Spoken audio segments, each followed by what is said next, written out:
is Hassan Al-Tawil. I'm the GE instructor for automation. I've been with GE for about 20 years. Currently in my role for the last 3 years, I've been an automation instructor for the D20, D200, D400. In this webinar, we're going to show you how to work with sgconfig, basically show you all aspects of sgconfig, interacting, managing configurations in sgconfig for all of these automation devices that we have in GE Digital Energy Multilin. Okay, so the agenda for this webinar is first we're going to go through the installation. So we're going to show you how to install sgconfig. The installation has been overly simplified from the original version of Config Pro, where you had to go through 3 steps. The installation of sgconfig is very straightforward. You just click next, next, next like any program and it installs. Then we will take you through an overview of the interface, the menu, how to get to your screencast, the home page, and all the help that's available. Next, we'll take you through migration wizard, which basically will allow you to migrate configuration from an older version like Config Pro back into sgconfig. And then we'll do a demonstration on the application list and the firmware library. And we have decided to show you how to create the D20 device, we may skip over the create D200, D25 iBox because they're all the same as creating a D20 inside the sgconfig. So once you learn how to create a device inside sgconfig, either of these devices, then you will be able to create a device for the rest of them. The only difference is the application list and the firmware, which you will get in the application list and the firmware library build-up sections. And after creating a D20 device, we'll show you how to configure DNP DPA, or distributed network protocol. Is very common in North America for substation automation. A lot of substation automation applications and devices use the DNP protocol. You can look at it online, and hopefully this demonstration will help you basically understand the basic steps of configuring DNP on a D20 device or a D200 or an iBox device. Of course, DNP is a very versatile software. It can talk over serial or over Ethernet. As such, we'll try to show you how to set it up over serial or over Ethernet. During the DNP configuration, we'll introduce you to the idea of DNP DPA and DNP DCA. For existing customers, this is an old idea. They probably understand it very well.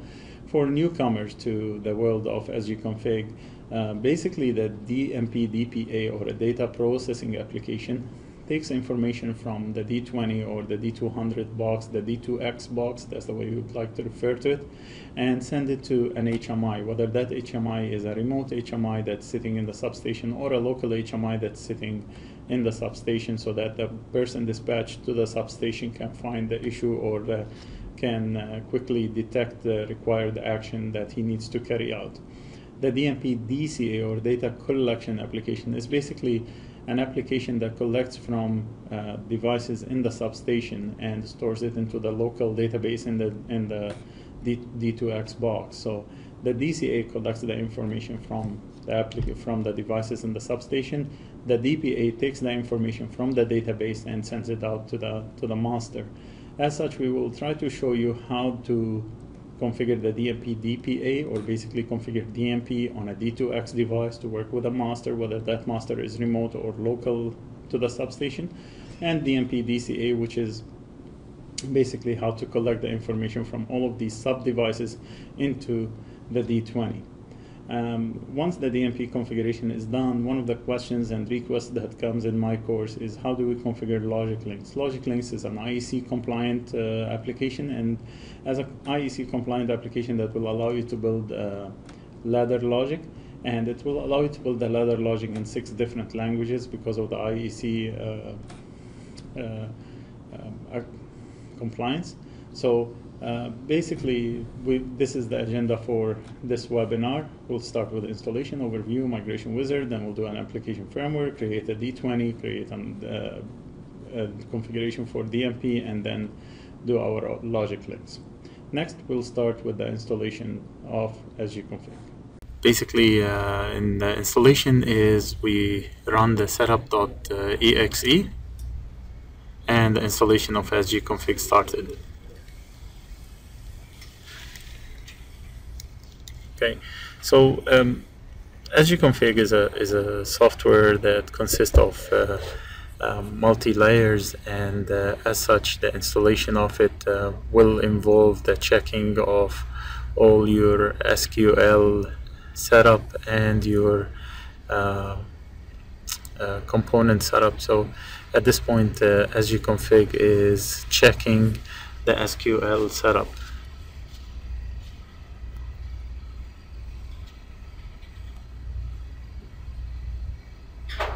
Once all the checks are done, then the installer installation will prepare the SGConfig by initializing the files.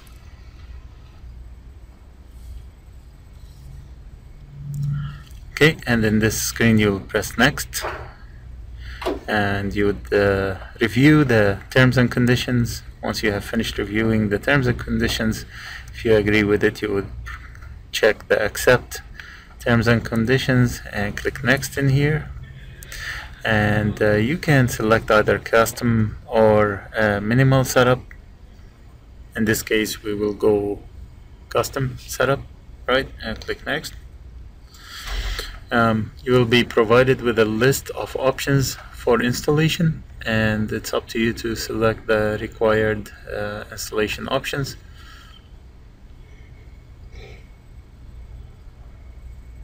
And we're going to leave it for default setup and click next.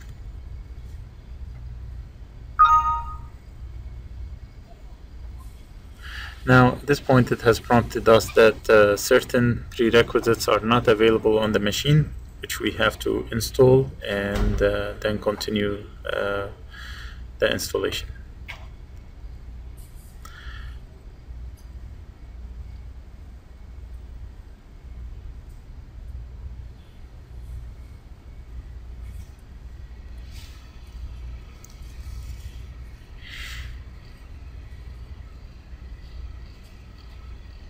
Of course, if SQL is installed on this machine prior to attempting this full install, this step would have been skipped, and it would have progressed directly to installing SGConfig.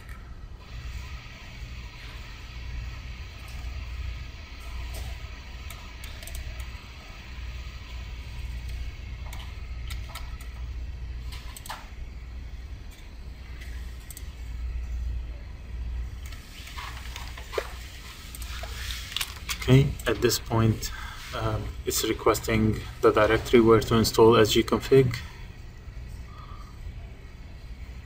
So we're gonna just put it in the default SGConfig directory, and then you click next again, and the installation of SGConfig is starting after installing all the required pre-components for the proper execution of SGConfig.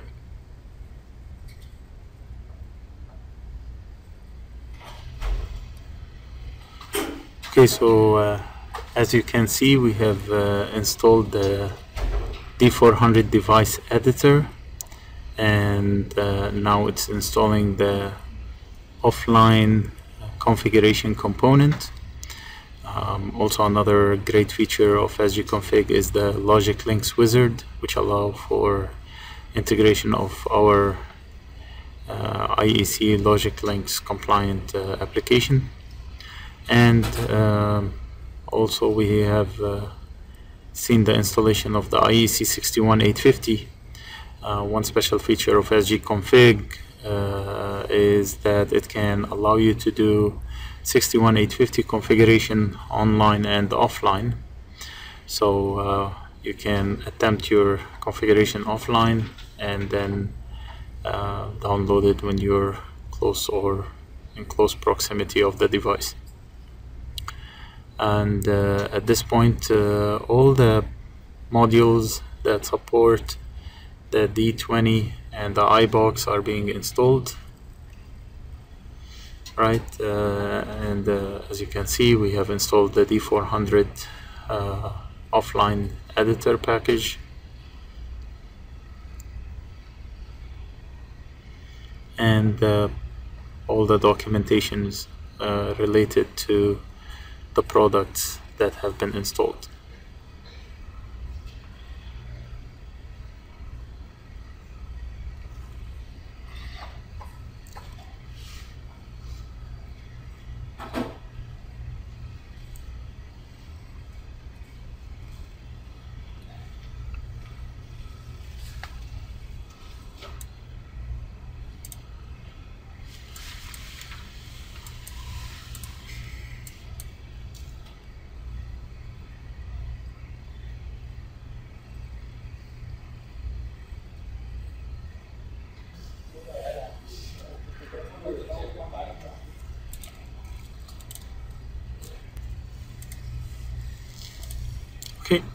And so the installation is complete.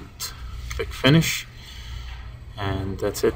SGconfig should be up and running at this point.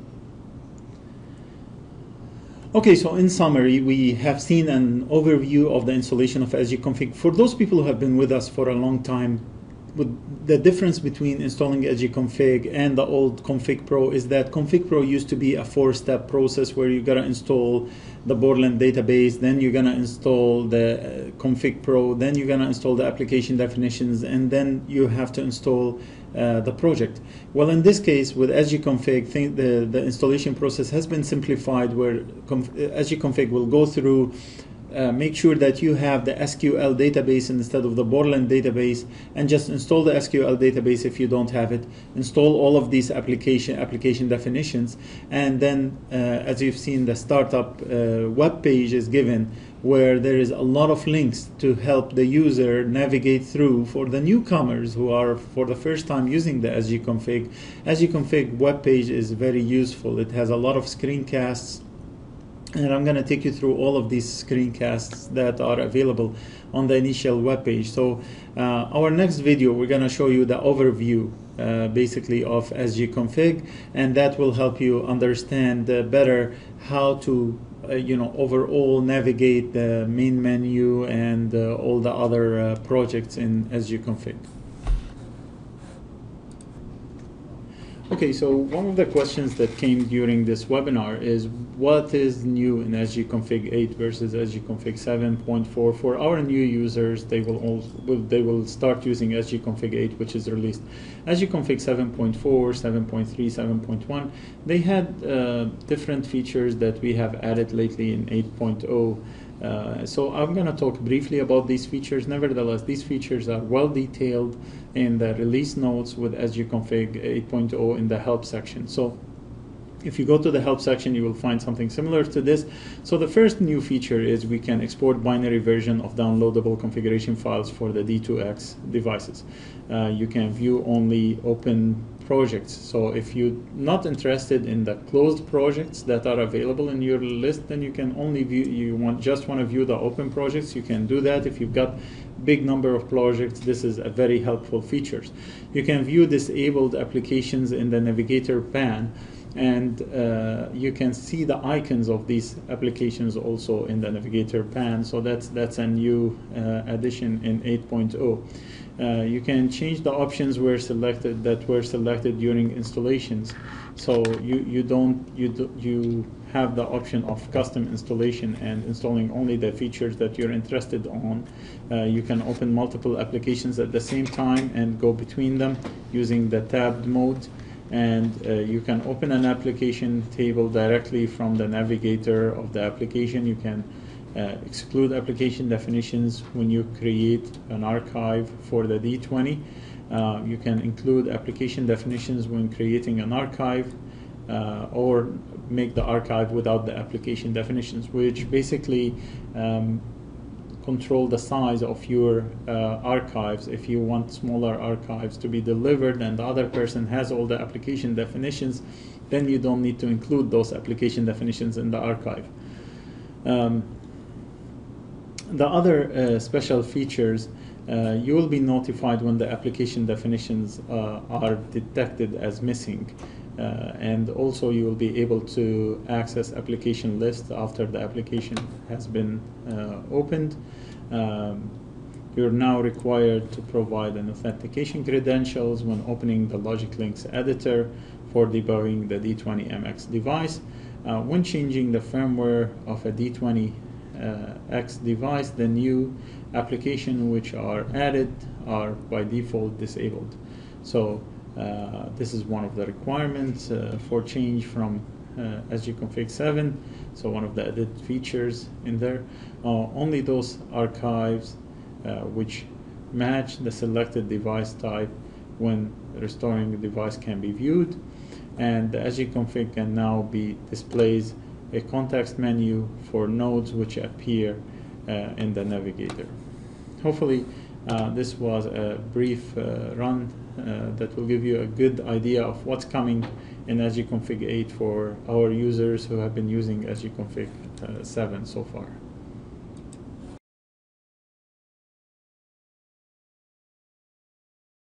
Welcome to the sgconfig demonstration screencast, which introduces you to the user interface of sgconfig. When sgconfig is started, the local repository appears on the left side, and the Start Page tab appears on the right.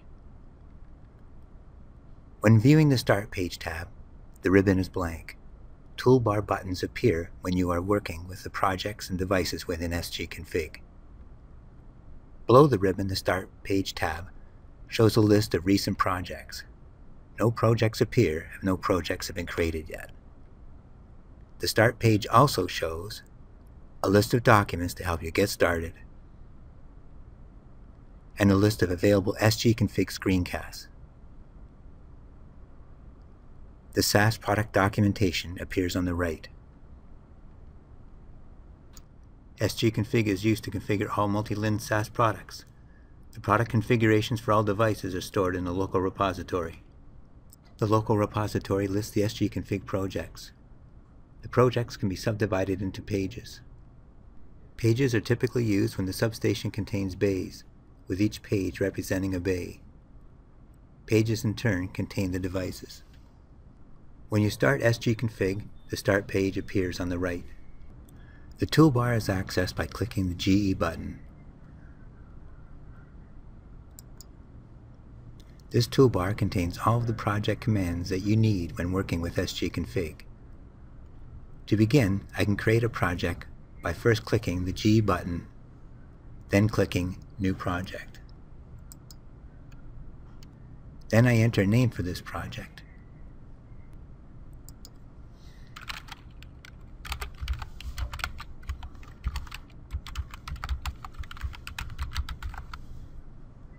As well as information in the other fields. You will see right away that the ribbon is changed to show a variety of buttons that work with the project. Directly below the ribbon, you can see a new tab has been created by my project named Project Demonstration. Also, the local repository is expanded to show the Device Templates tab and the Reference Documents tab. sgconfig allows you to open multiple projects at one time and quickly switch between them in this tabbed interface. You can see a large gray area on the screen. This is the drawing area, and this is the area where I create new devices. To create a device, I go to the local repository, shown on the left-hand side of the screen.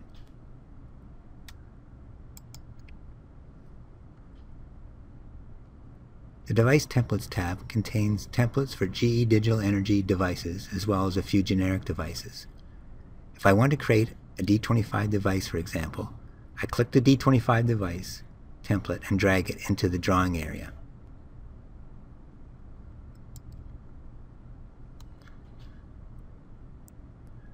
When I release my mouse button, the D25 device wizard appears.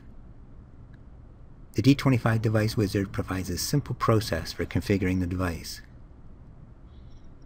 Begin by filling in the basic information about your D25 device.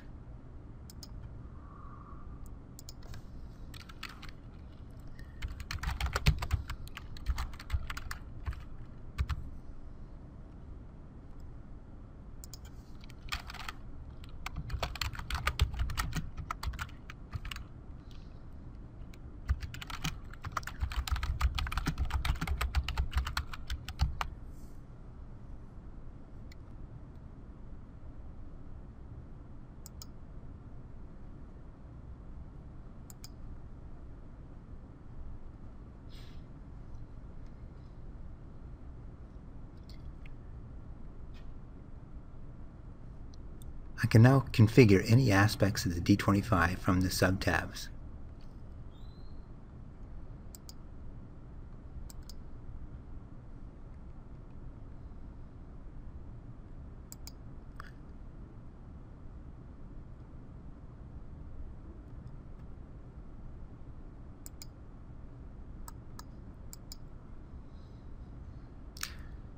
Now the device wizard is complete. The D25 device appears in my drawing area. You can see a large gray area on the screen. This is the drawing area, and this is the area where I create new devices. To create a device, I go to the local repository, shown on the left-hand side of the screen. The Device Templates tab contains templates for G digital energy devices, as well as a few generic devices. If I want to create a D25 device, for example, I click the D25 device template and drag it into the drawing area.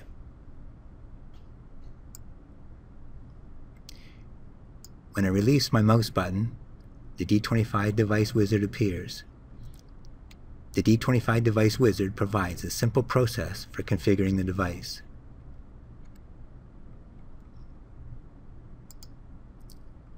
Begin by filling in the basic information about your D25 device.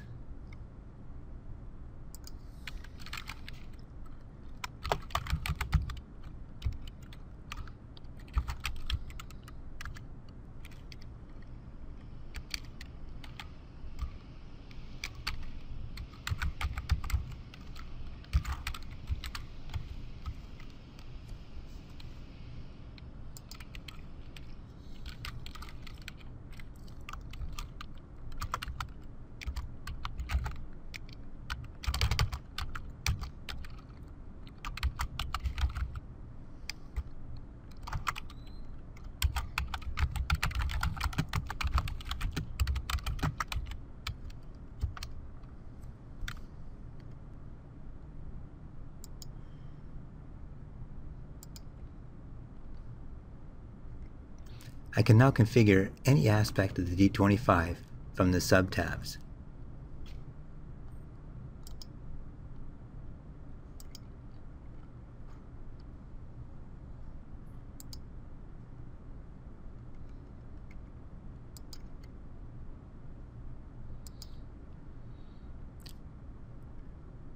Now that the wizard is complete, the D25 device appears in my drawing area. You can see the ribbon buttons have changed now that I have selected the device. Because the D25 I have created is highlighted, the ribbon shows me buttons for working with the D25 device. When I click away from the device in the drawing area, you can see the button change once again. You can see the ribbon change once again. You can see that I have a tab below my right project which is labeled Main Page. A page tab is essentially a sub-tab within a tab project. sgconfig allows me to have multiple pages within a single project. If I want to create a new page, I can do this directly from the ribbon.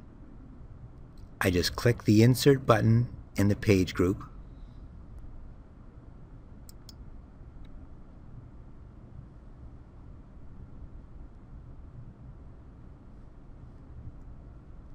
enter a name for the new project,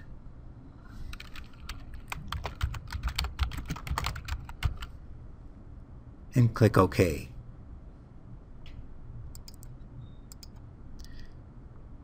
Now, a new sub-tab has been created for me.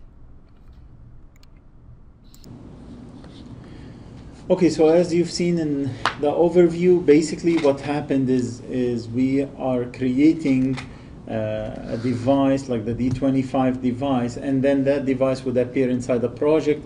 There will be pages. Our existing customers would appreciate why we have the pages. For the newcomers, as to why we have pages, sometimes in a substation you have two voltage levels, like let's say 132 kV and 66 kV. So you would like to put all your devices that are on the 66 kV in one voltage level, and then all the devices that are on the 132 kV on a different page under the same project, which signify your substation automation or your substation devices. So all of these devices will be on the project. They will be categorized based on the page. You can have 3 voltage levels, which means that you will have 3 pages, or 1 voltage level. If you want to put them all on one page, there is no issues. That has been used by some practices that I've seen during the teaching of automation. Okay, next we will show you how to migrate a project from Config Pro into the new sgconfig. For our existing customers, this is a useful exercise if you have a lot of Config Pro projects. that you would like to migrate over to sgconfig.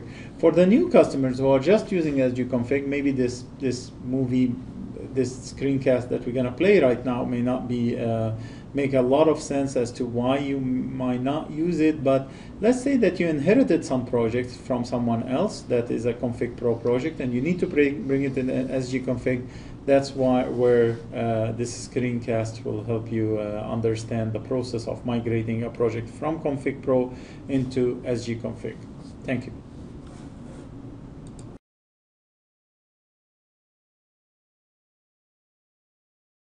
To access the Migration Wizard, click the GE button, then select Migration Wizard.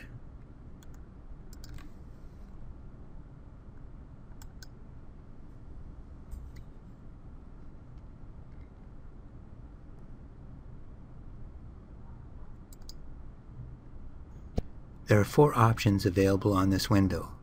I can choose to migrate a project, which means that I will bring over an old Config Pro project and import all of the devices and firmware sets within it. I can choose to migrate devices, which will open an old Config Pro project and allow me to specify which devices I want to import. Or I can choose to import application definitions or copy application definitions. For this demonstration, I'm going to migrate an entire Config Pro 6 project over to sgconfig.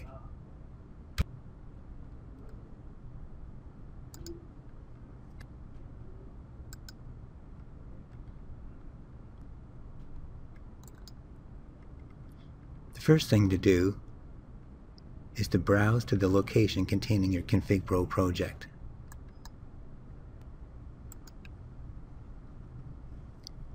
The first thing to do is to browse to the Config Pro project.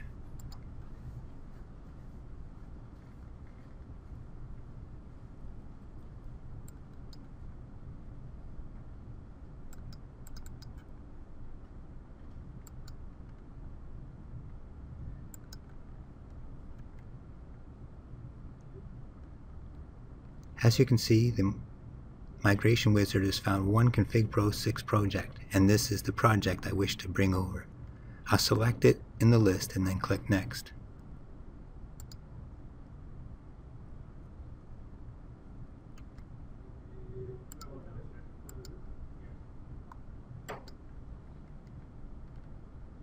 The next stage of the Migration Wizard allows me to correct any conflicts before I import the old project into my sgconfig program. If there is a conflict between the names of the imported project and existing projects, then I would have to rename the imported project. Since all these projects have different names, there is no conflict issue, and we can move on to the next stage of the wizard.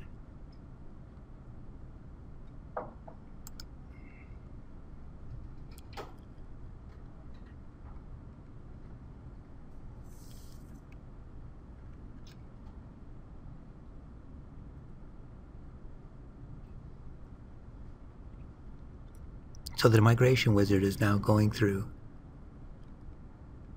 and importing all of the devices, all of the firmware sets, and all the application definitions that belong to this project that I am importing.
And the migration process is now complete. You can see a log here showing all of the devices that were brought over. No errors are reported, so I can now close the wizard.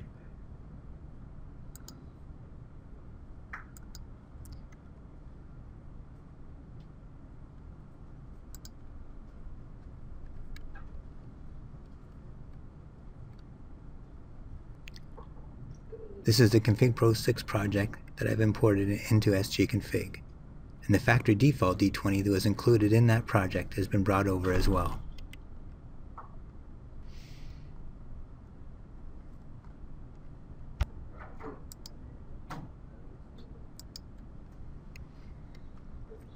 When I open the firmware library, you can see that the firmware set belonging to this device has also been imported. I can now copy this into any other project in sgconfig. Okay, so as you have seen, we have migrated the project from Config Pro setup to sgconfig, right? And when it migrated, the firmware has been also migrated. One question that came up in this webinar is, can we migrate any project from any Config Pro version? And the answer is yes. You can migrate from Config Pro 2, 3, 4, 5, 6, and 7. 6 and 7 share the same kind of database, Borland database structure, and 4 and 5 share the same Borland database structure. So the answer is yes, you can migrate from any Config Pro 2 and above into sgconfig. In the next video, we're going to look at application and firmware management. Now that you've seen the addition or the migration of application and firmware.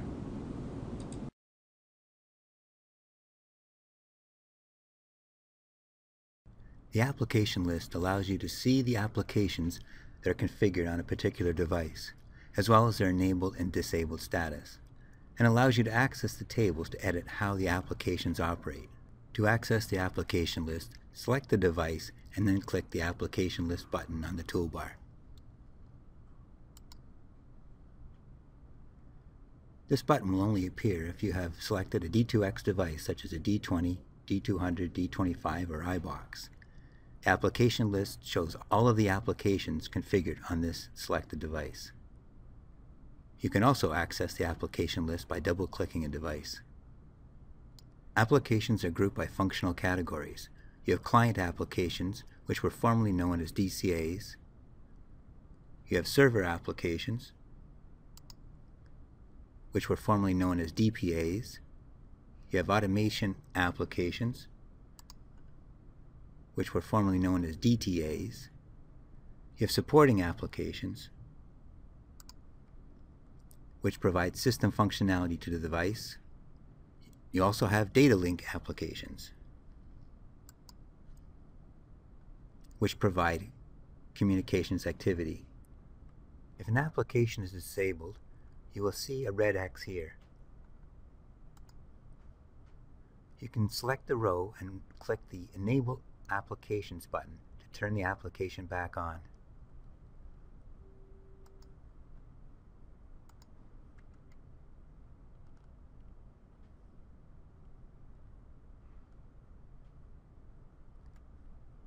When an application is disabled, you will see a red X here.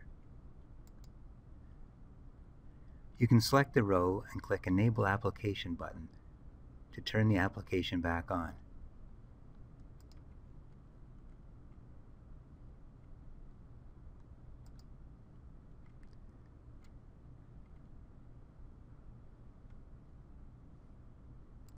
Now that I've re-enabled the application, you will see a red square on the device indicating that the device has been modified and that the configuration needs to be regenerated.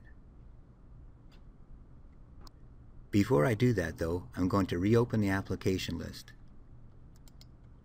I'm going to configure the Bridge Manager application. I'll highlight the row, right-click it, and select Open Application.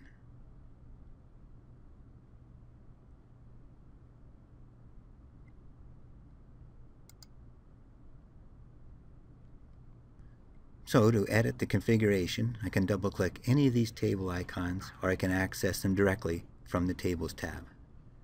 When finished editing my applications, I can generate my device and the configuration is updated. In this case, the device has been configured to use a firmware set, so all of the applications have been pre-selected. However, if I want to, I can add an application manually to the application list.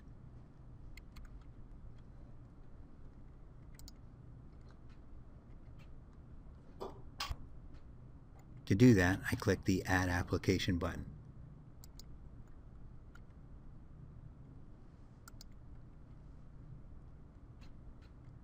When I add an application to a device that is based upon a firmware set, I'll break the link between the firmware set and the device. From this point on, I will no longer be linked back to that firmware set that I originally selected when I created the device. By adding an application, I am, in essence, creating a custom firmware set.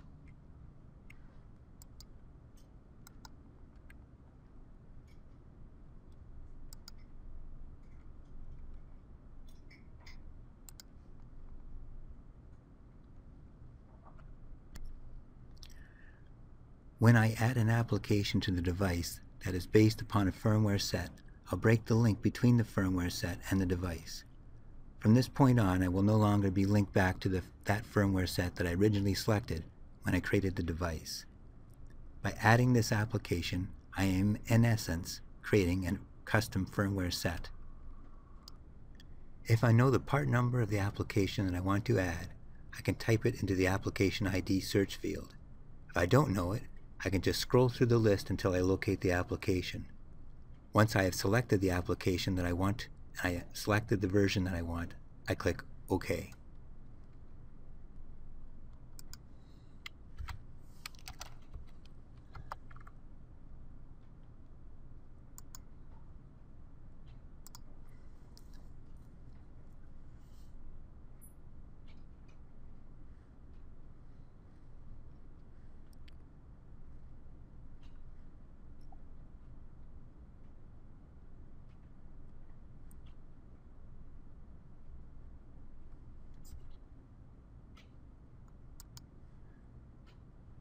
You can see now that the Setpoint Adjustment DTA application has been added for me.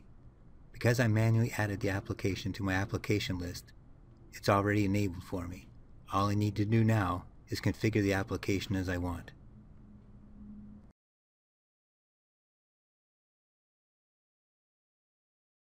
D2X devices like D20, D200, D25, or iBox can be configured to use a firmware set. Firmware sets define the applications that can be run on these devices. You can create a firmware set within the Firmware Library of SGConfig.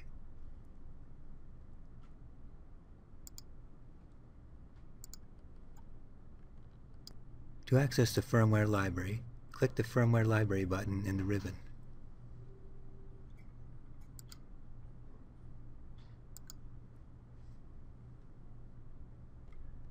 The Firmware Library shows you all of the firmware sets that are currently in this open project. As you can see, I have 7 firmware sets at the moment.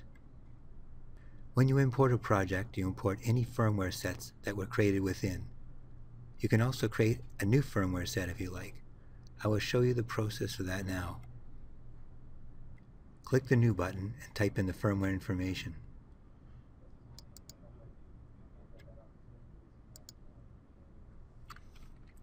I'll put in the name,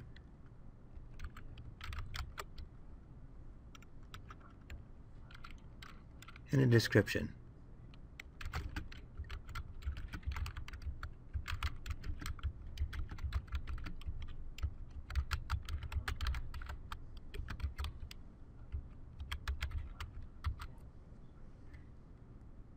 For my firmware set, as well as any information fields I want. Now that I have my information filled in, I click the Application tab. The Application tab screen allows me to add applications that will be included in the firmware set. There are 2 areas of the screen. At the top, I have the Available Applications list area. These are all of the applications that are available to me, and I move them down to the bottom of the screen to the Selected Applications area. These are the applications that have been included in the firmware set. To add an application to be included in the list, you locate it in the list, select the version of the application you want, and then click the Select button. You can see the application I've selected has now been included in the list at the bottom. The ID. If you know the ID of the application that you're looking for, you can also type that in directly.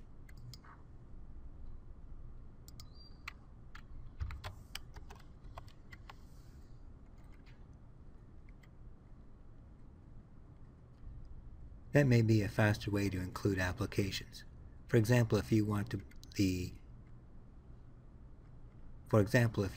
plant IO and you know the number is P097, you can quickly jump down to that application and add it to your list.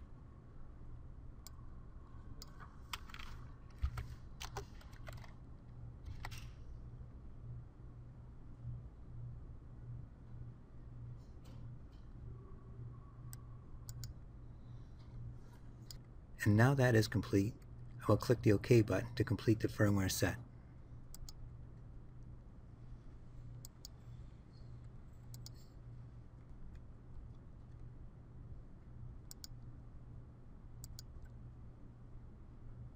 You can see that my firmware set has been created for me in the firmware library.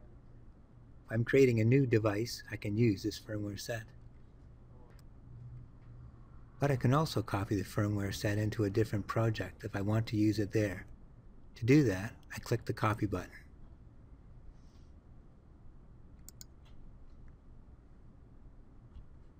All of the information that I filled in previously is still included. The only difference is that I can now select the project that I want to copy it to.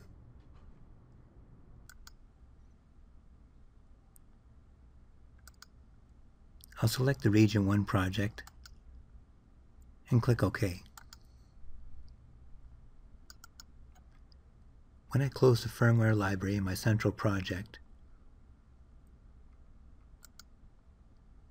open the Region 1 project, and open the firmware library,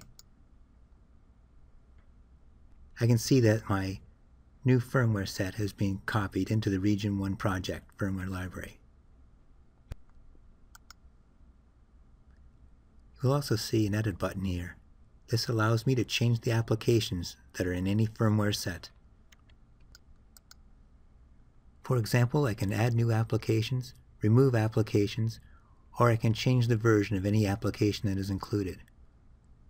One thing to keep in mind is that if the firmware set has been used on any device in a project and a change is made to that firmware set, the link is broken between the device and the firmware set, meaning all of those devices that used the firmware set before it was edited will not take on those edits that were made after that.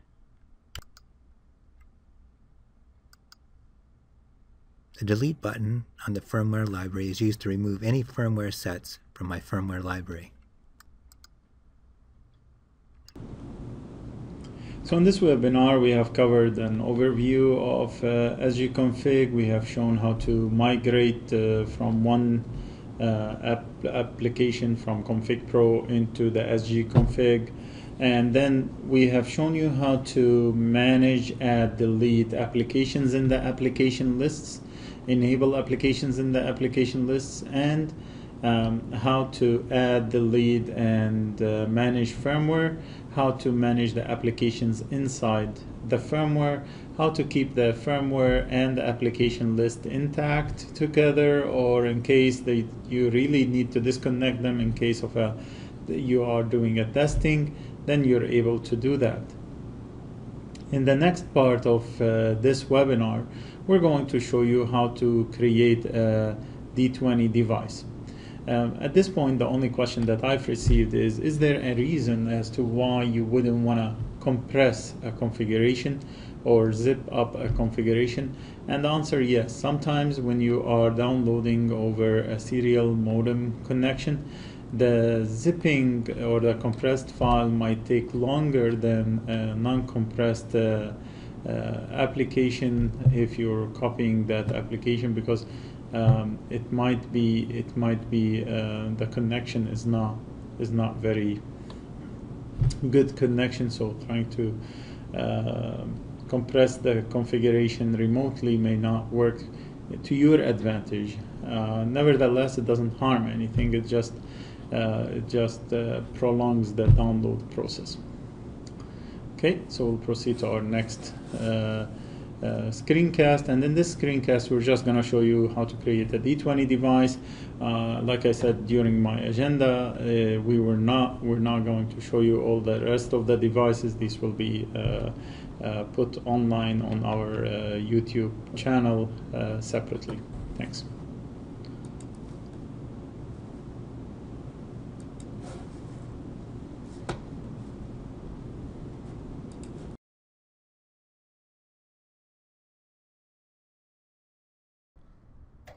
To create a D20 device, go to the local repository.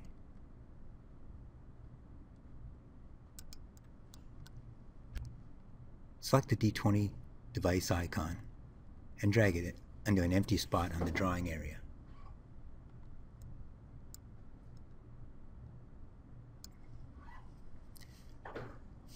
When you release your mouse button, the D20 device wizard appears.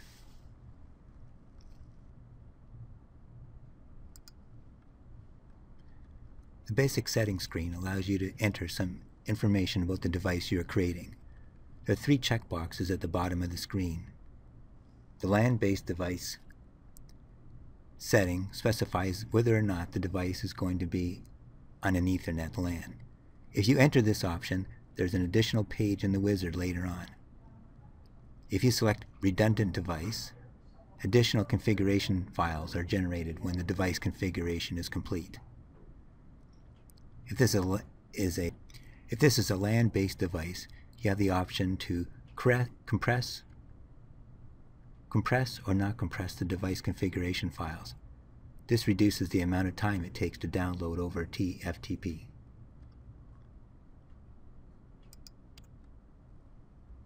The basic settings screen allows you to enter some information about the device you're creating.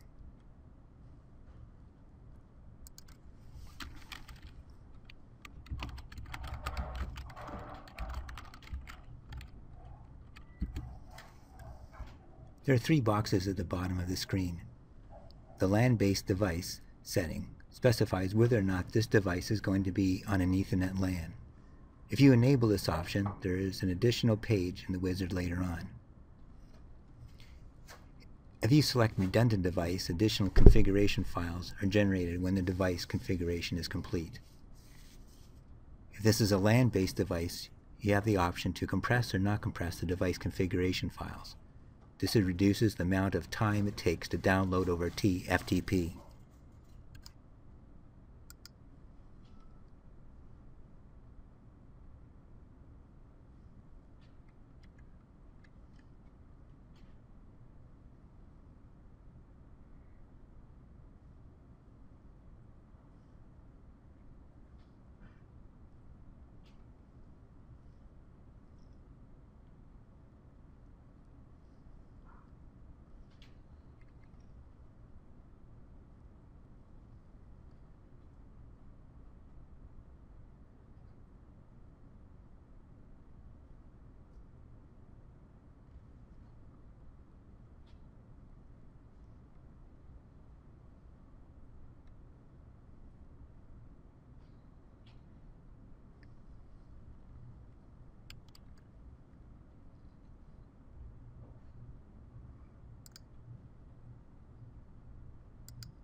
The Project LAN Properties page allows you to define LAN properties for the entire project.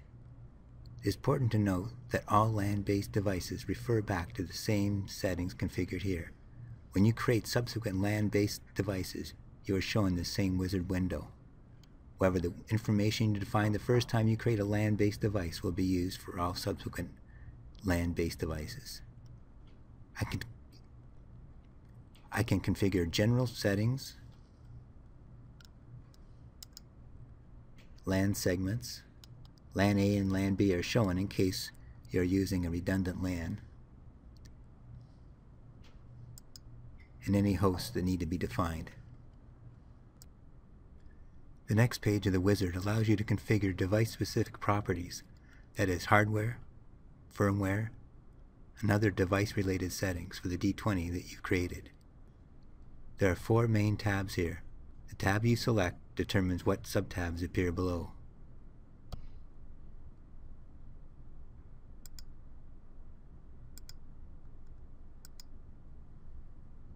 Under the Processor tab, General subtab, you can select the actual model of processor that you are using.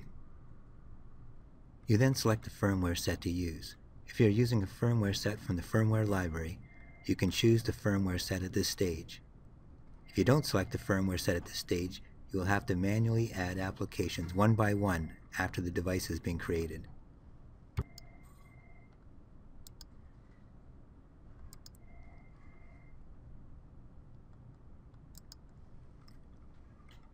For the memory model, you can use the settings that are automatically included with the processor card configuration, or you can override them and set them manually. If your device uses VME expansion cards, you can configure them on the VMA Cards tab. However, these are obsolete, and unless you are configuring an older device, you shouldn't need to make any changes on this tab. The next tab is LAN Settings. This allows you to configure specific LAN settings for this device. The LAN Settings tab is available if you've configured this device as a LAN-based device. You will notice that LAN A is shown here. That is because I didn't configure LAN B as a redundant LAN on the Project LAN Settings tab. If you had configured LAN B there, then LAN B would be listed here as an option as well.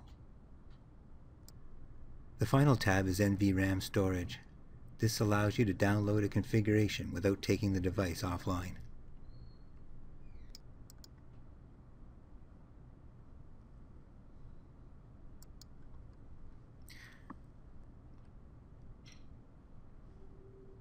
The D20 Device wizard is now complete. The device is configured and all the necessary applications will be generated. You can now see an icon in the drawing area representing the D20 device I created. Before I generate the configuration files for this device, I'll need to configure the applications that are running on the device. I can use the application library to do this, which I can access by double-clicking the device. All the applications on the device are listed under the functional headings. For more information on application list, please refer to the application list screencast.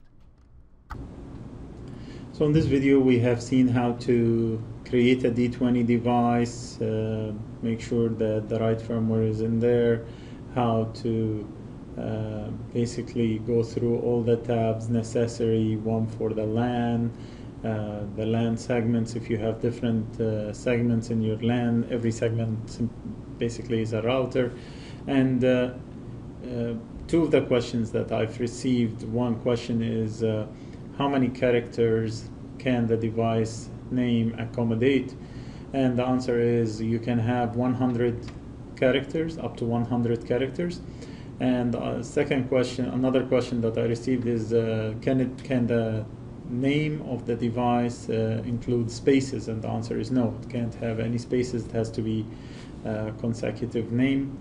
Another question that I received is can we store multiple configurations and enable configuration? In the video, as you've seen, there is multiple areas where you can download multiple configurations and then shift the device from one configuration to the other, as long as it's D20X device, that the wizard allow you to do that.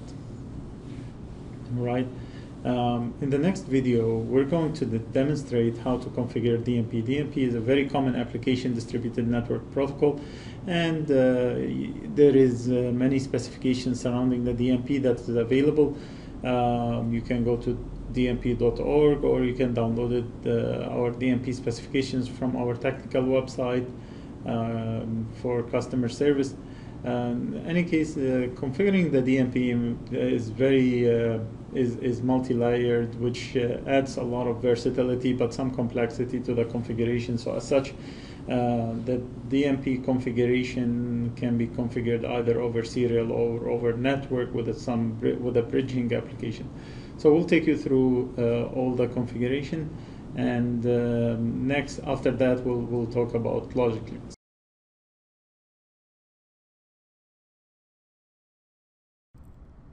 To access your DNP DPA application, double-click your device.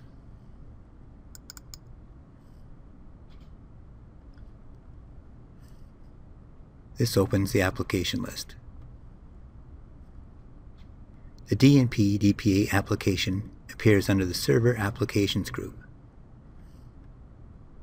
If the application is not enabled, you can select the row and click Enable Applications.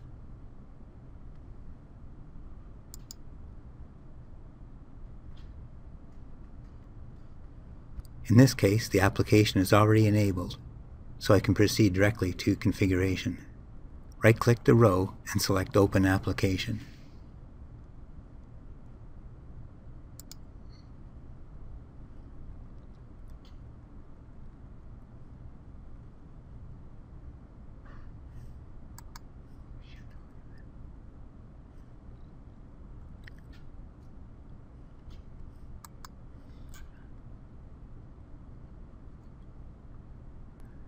Close the library window. To access your DNP DCA application, double-click your device. This will open the application list. The DNP DCA application appears under the Client Applications group. If the application is not enabled, you can right-click the row and select Enable Applications. In this case, the application is already enabled, so I can proceed directly to configuration. Right-click the row and select Open Application.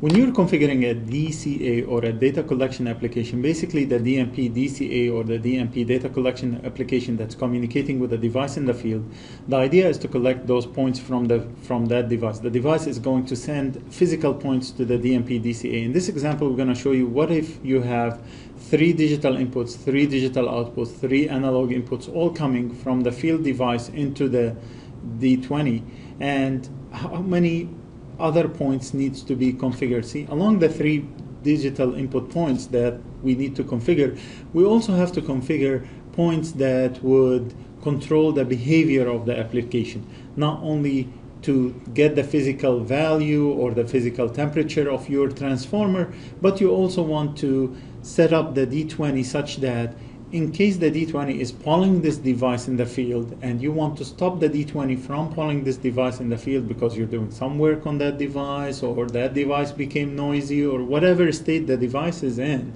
order to accommodate that state, we have provided the remote controllers, the remote people that are sitting at the control center with the ability to control the behavior of the data collection application. So they will be able to stop the polling, to disable the device, to stop the D20 from listening to unsolicited devices. So unsolicited devices under DNP, for example, is we said that the DNP protocol, the way it works is with a polling setup. So the DNP would send a poll, would receive a reply.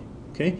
Now, in case that the device has a status that he would like to tell the D20 about, he would send an unsolicited message, which means that he wasn't sent a poll to reply to it, and instead he sent the message without being asked for that information. In case like the temperature is super high on your transformer, then he wants to raise an alarm, right? So the D20 will get an unsolicited message. But in some cases, these devices might malfunction, right? So let's say the device is just constantly sending unsolicited messages, and you don't want the D20 to listen to that, right? So you want to control the behavior of the D20. You want the D20 to become deaf, not listening to these unsolicited messages. You can force that digital output that will basically stop the D20 from listening to that unsolicited messages. These points are in our world, in the D20 world, sometimes are named pseudo points or non-real points or software points. It doesn't matter what we name it, right? At the end of the day, these points have to be configured in order to control the behavior of the D20. Okay, so the first point that the first thing that we're going to do at this configuration is we're configuring the DNP global points. So the 3 global points are like 3 digital inputs, 9 digital outputs, and there is no analog input. So what are these global points? So the global points control the behavior of the D20 DNP DPA for all the devices, not just one device, but all the devices. Even though in this example we have one device, but sometimes you can have 3, 4, 5, whatever number of devices that is allowed under the DNP protocol umbrella. So in this case, the digital outputs basically control how the DNP is working. The digital inputs provide indication about the DNP, how it's working. So the first digital output, the first global digital outputs would stop the D20 device from doing anything to these devices, what we call disable all devices, right? So it will disable from device 1 up to device whatever, 20, 30, 100, whatever number of devices that's configured under the D20 DNP protocol, DCA in this case. And the minute it disables all of these devices, the first digital input point would indicate that all of these devices are disabled. Like let's say there was one controller who went disabled because somebody is going to the field to work on these devices, right? And then he left, he forgot to enable it again. How would the second controller that comes to look at the status of his system go, oh, okay, wait a second, that controller forgot that digital output first? Well, the digital input is giving him an indication telling him, look, the devices are disabled. Somebody forced the devices to be disabled. So he will immediately, if he knows that the previous job is done and we can start to pull these devices again, he can enable the digital output again. So he can force that digital output. So to repeat, just to summarize, this digital output is not a physical value that's controlling a digital output in the field, or that digital input that's coming back is not a physical value that's coming back from the field. It's just controlling the behavior of the DNP DCA application or data collection application. So that was a global set of points. We can also have a per device set of points. So let's say that you don't want to disable the D20 from disabling all the points, or stop the D20 from pulling all the devices. If it's talking to 250 devices and there is one device that you're servicing, well, what we do provide is a per device pseudo points or a per device software points. And these per devices will do exactly like the global, except for one device specifically, right? So the digital output here, the first digital output here, would disable only that one device. So for every device, we have to add 16 digital inputs, which is 16 indications about 16 different behaviors for that device. So if we stop that device from sending us unsolicited messages, if we stop that device from getting polled, we can stop that device from sending class messages, from being enabled altogether. We can disable everything about that device if required, right? So that's the first pseudo digital input points. And again, for every behavior, we get an indication back. And that indication is to help us say, did we enable a behavior disabling by mistake, or was it enabled because somebody forgot or left it on that state, right? So at least we get an indication back when we force the D20 into a certain behavior via the DNP protocol. as you can see, there is analog points, and the question that comes in my class is why there is analog pseudo points. Well, the analog pseudo points are different from the digital pseudo points or the digital software points because they do accumulation. So let's say you want to count how many times did the D20 send that device a message and receive a reply back, what's called successful messages. What's the number of successful messages? There is a pseudo analog point that keeps counting up every time we poll and receive a reply. So every poll and reply, we will get a counter, right? So again, if you look at this point is not an analog input that's like the temperature of your transformer or an analog input value that's coming from the field. It's just talking about the behavior of the D20. The D20 sent so many digital input, so many polls, and received so many replies from the device. So the remote master, the remote control center, can access these analog input points and know whether he's getting a noisy line. Okay, if there is too many failure in communication, what does that indicate? It indicates there is some noisiness in the line between the D20 and that device. That's why we're getting a lot of analog inputs or high rate or high percentage of communication failure. Maybe the D20 is fine, the device is fine, but the communication media in the middle has a noise in it. So as such, you will see a high failure rate. Now, to know about that high failure rate, we use these pseudo points to indicate back to us, right? And we put a description for it saying this is an indication of the percentage of successful messages. This is an indication of the number of failed messages. This is an indication of the total number of messages transmitted and received, right? Like we said at the beginning, in this example, we're going to show you an example where the D20 is talking to a device that physically have 3 digital inputs, 3 digital outputs, 3 analog inputs. So we still have to add these points to the Win database.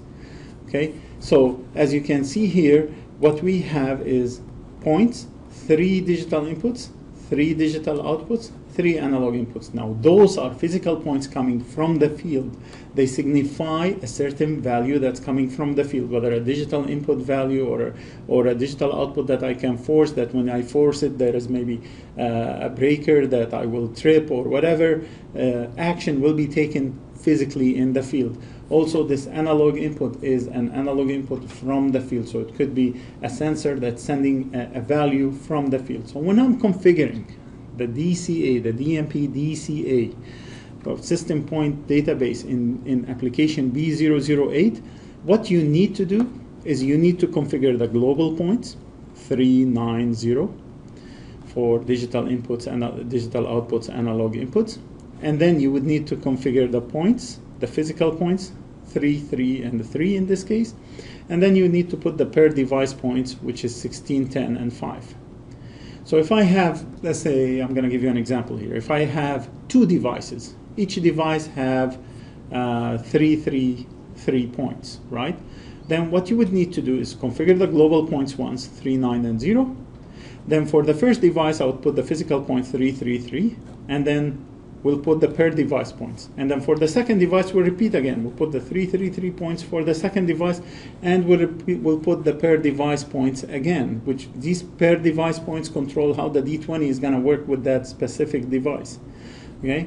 So in this example, you can total the number of digital inputs, and as you can see, if the number of points that I would have to configure for digital inputs in the Win database is going to be 3 plus 3 plus 16, so in this case it's 22, and also for digital outputs it's going to be 3 plus 9 plus 10, which is another 22, and for the analog inputs it's going to be 5 per device, 3 physical points, so in total 8 points. So in my Win database, in order to configure this device, which is bringing back 3 digital inputs, 3 digital outputs, 3 analog inputs, I'm not going to put 3, 3, 3. Instead, I'm going to put 22, 22, and 8. And this is a key step in configuring the DNP DCA. The DNP Data Link application allows you to transmit DNP application information over a serial link. To access your DNP Data Link application, double-click your device.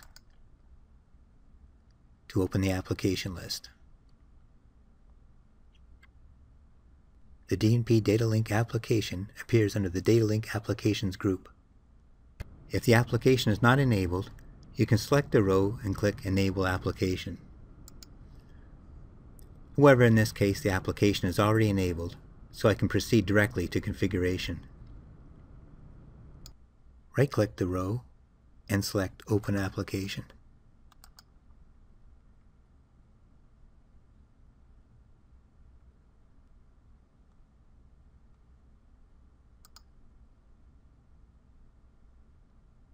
We've configured the DNP Data Link application to use a serial connection. However, we can also configure it to use an Ethernet connection. Before we get too far into the configuration, we want to ensure that our project is properly configured to use the Ethernet option.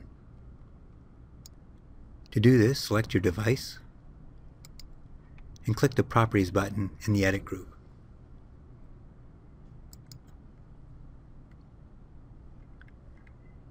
This is the same wizard page that was used to create the device.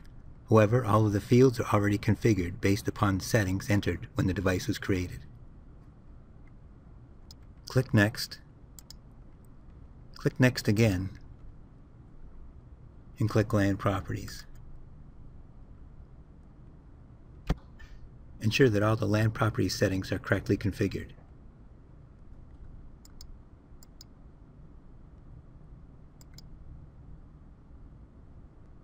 You can then go back to access the LAN Properties page for this project.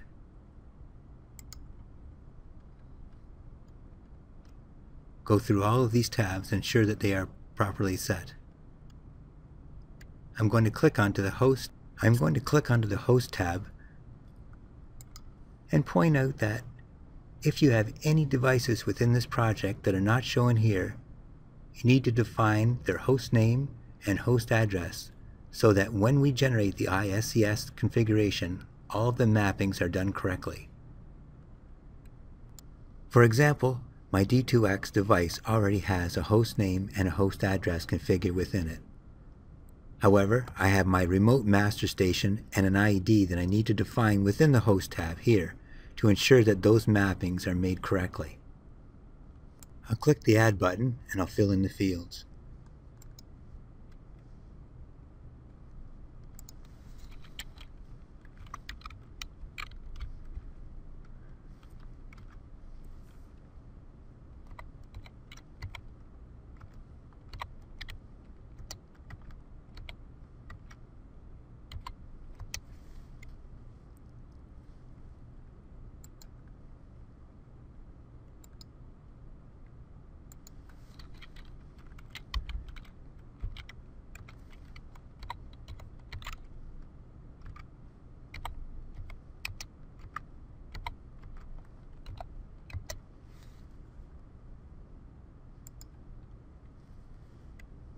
Now the host names and addresses have all been defined for all the devices on my project. I can click Next,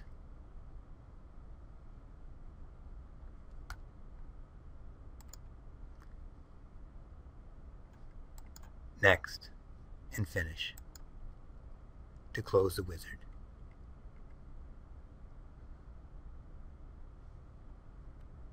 Now I'll need to configure the DNP Internet Data Link application.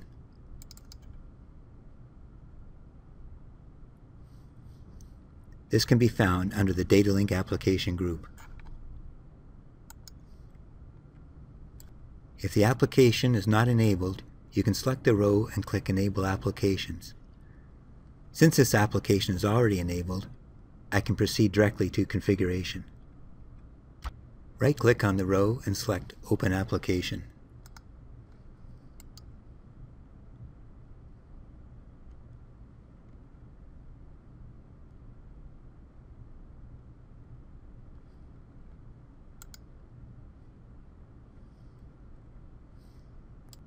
Because this is a LAN-based project, I need to generate an ISCS configuration. This can be done from the configuration group using the Generate button.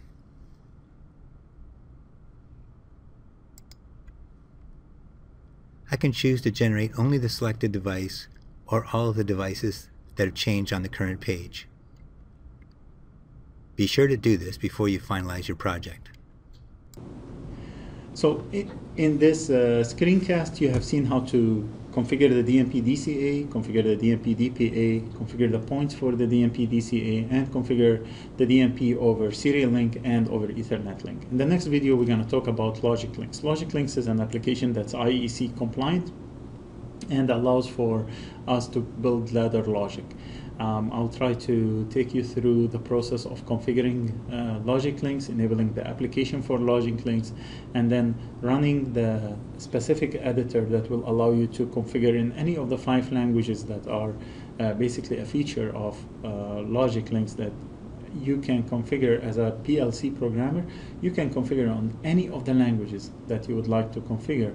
You're not limited to functional language or a block diagram. If one of your programmers in the site is more comfortable with a block diagram configuration, he can do it. And the other guy is comfortable with a functional language configuration, he can still do it for the same program, which is a great feature, a great asset that we have in Logiclinx. All right? So the next program will be about Logiclinx. Thank you.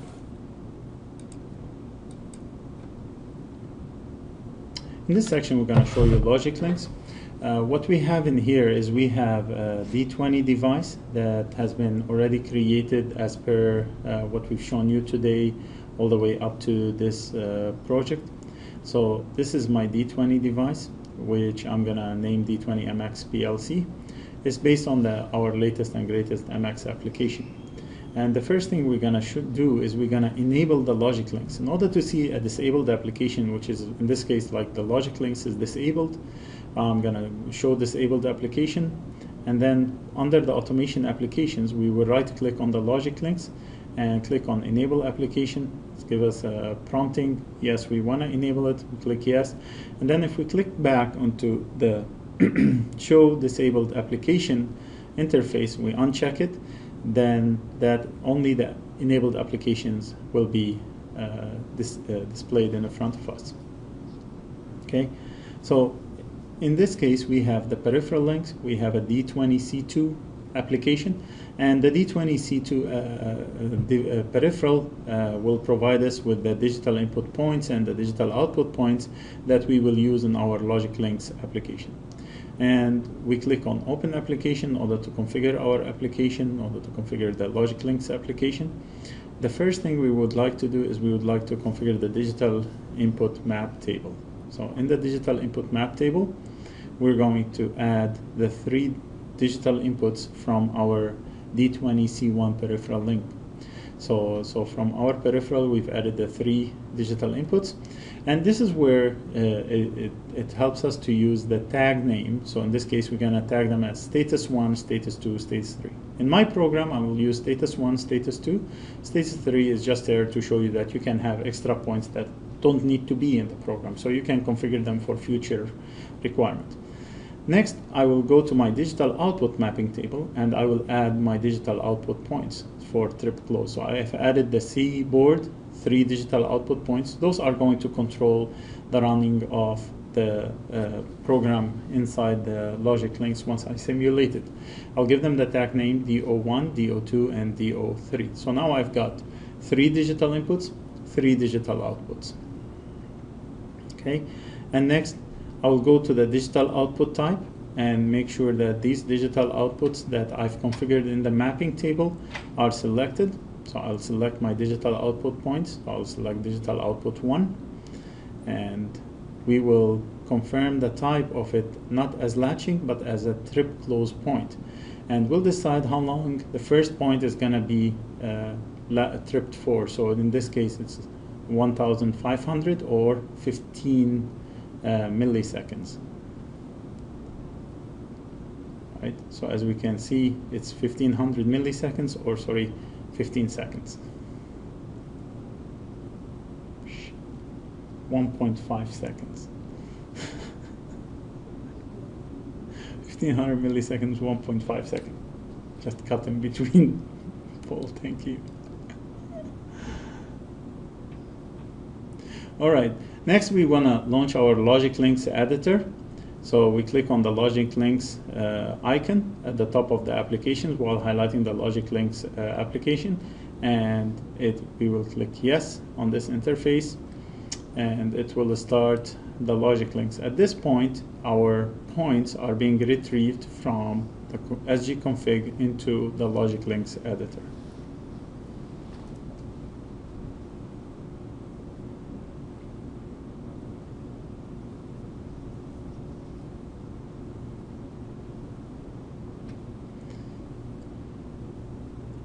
Once the points have been transferred from the sgconfig into the Logiclinx editor, we get this little interface, and you don't need to close it. You keep this Logiclinx editor controller up dialog until you finish configuring your finish all the work inside your editor. So in this case, I'm going to open the main configuration, and this is where you start adding a new program. So as you can see, we have so many different types of programs that we can use, as I said earlier. So you can enter your program, your ladder logic, either as a functional block diagram, or a functional ladder diagram, or a sequential function chart, or as a structured text, or as instruction list, whichever language that the programmer in the site is comfortable with. Okay, so all of these are available for us, and we click on Begin Main Program. We give our program a name. In this case, we're gonna name it the MX1 program, and we click OK. Now this is the starting of my program, which is the MX1. I will open that program, and we can start to add rungs, or what we call as ladder logic to it, or rungs to this logic. My first logic will be to add a digital input point that will feed into a digital output. So in this case, I will select the digital input as status 1, which is the first point out of my combo card, and the digital output will be digital output 1. So digital output 1 will change state based on the status of status 1. We can also add a parallel logic. So to the status 1, I can add a digital output parallel logic. So I will click on another contact. We can add a status 2 in this case. So both status 1 and status 2 will feed into the digital output. And to my status, if status 2 is normally closed, I press the space bar in order to change it to normally closed. On the status 1, I can add a parallel contact. I click on parallel contact, which will allow me to add a parallel basically digital output. So I've got digital output 1 added to it. Okay, so in this first setup, we've got status 1, status 2, and digital output 1, digital output 1 feeding into each other. So we've got the DO1. We'll add another rung. This will be similar to the first one, except we will utilize the digital output 1, which is the output of the first rung, and we'll feed it into a timer. And in this timer, we basically can select any of the functions that we have. So we can have a subtraction, into multiplication, greater than, less than, block. We're going to select an on timer, so TON, or on timer. Okay, as you can see, the on timer has an in, an out. I'm going to select the DO2 as an output of the timer, DO1 as an input to that timer. And I can copy this again, copy the entire rung again, and create it one more time. we'll take the DO2, which is the output of rung number 2, as an input to the third rung, and the output of rung number 3 will be DO3. So for DO1 is the input of rung number 2, DO2 is the output of rung number 2, DO2 is the input of rung number 3, and DO3 is the output of rung number 3. Right. And we have to specify the pulse time. And we can also specify an output counter for the timer. So in this case, I'm going to add timers in here. We will call them control time, and we will specify the initial value of that first control time. So 2 seconds, 500 milliseconds, or 2.5 seconds. Click on store. Then we add another control time for the third rung. We'll call this one control time 1. And the time for this one will be 3 seconds, or 3000 milliseconds.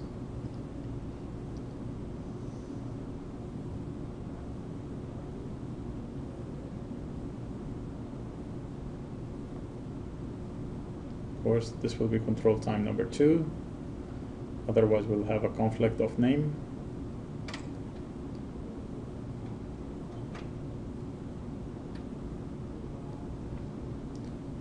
And in this case, we're going to look at our status. So the status 1, status 2, as we said, is going to input into the digital output.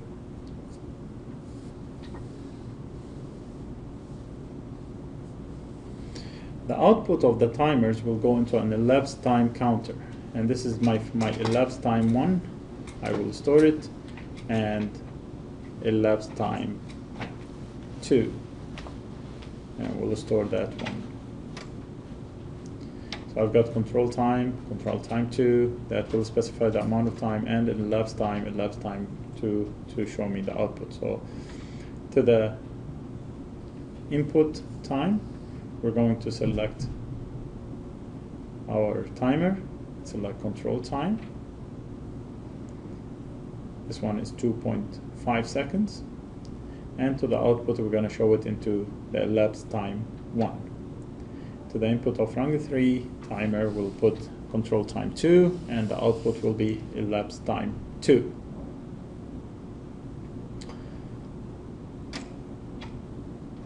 This is my program. So I will just verify the program for any errors.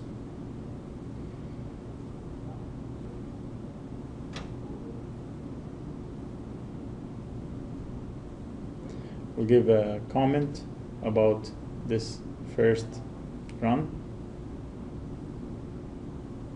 Okay, no errors detected, as you can see. So the program compilation is perfect.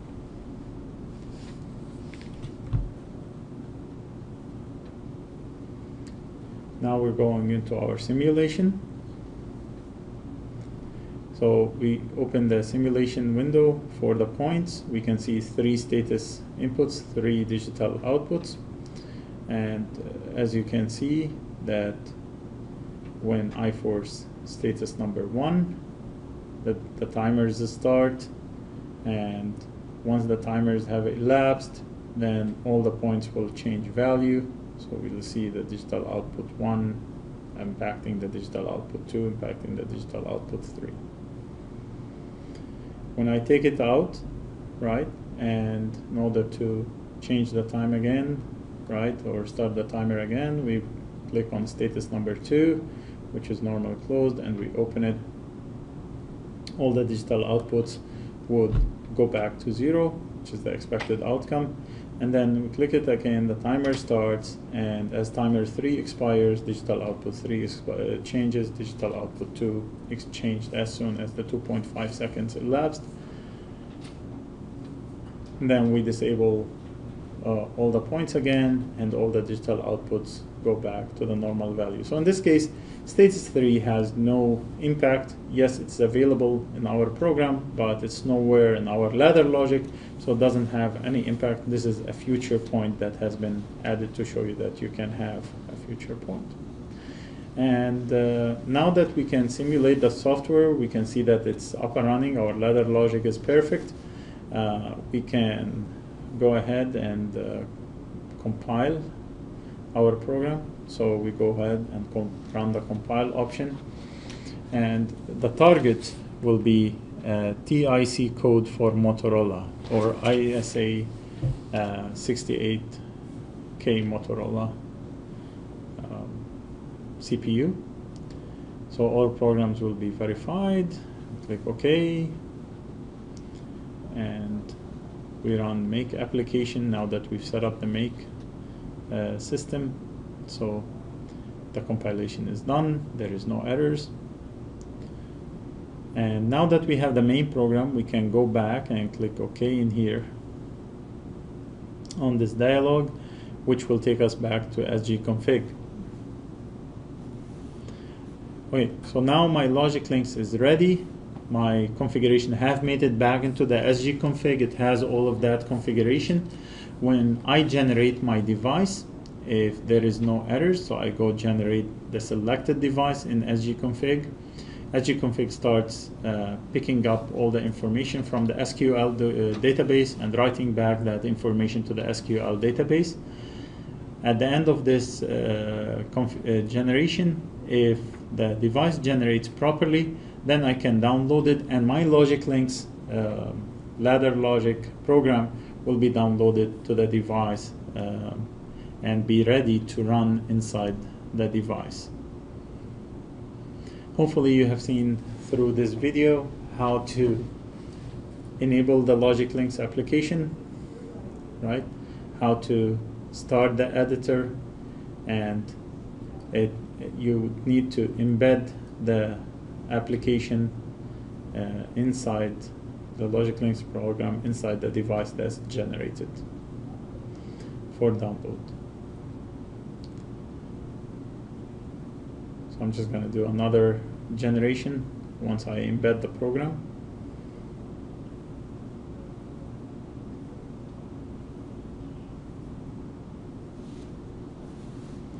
And with this final generation, now I will be able to download the configuration to the D20 device that we have, right?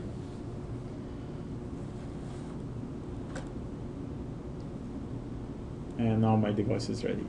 So from now on, all you need to do is a sync from or a sync to. The difference between a sync from and a sync from, it means you are syncing from the D20 device, or in the past in Config Pro we used to say upload, but upload is different depending on the industry that you're using it. So it was confusing to some people in Config Pro. As such, we changed it to sync from device, sync to device. So sync from the D20 and sync to the D20, which means that we will sync our database to the D20 with downloading the database to the D20 if you like, or sending the configuration from the computer to the D20. Now that my device is ready, all I need to do is just click the sync to, and that will send my configuration to the D20. If I was uploading configuration from the D20, I would sync from the D20 or sync from device, the D20, to the sgconfig. Right? I thank you all for attending this webinar on sgconfig. Hopefully you found it useful, and hopefully you find this YouTube release useful, and we hope that we will have more sgconfig sessions released in the future that will benefit and help you in your endeavors in the substations. I thank you for using our devices and for basically attending this webinar.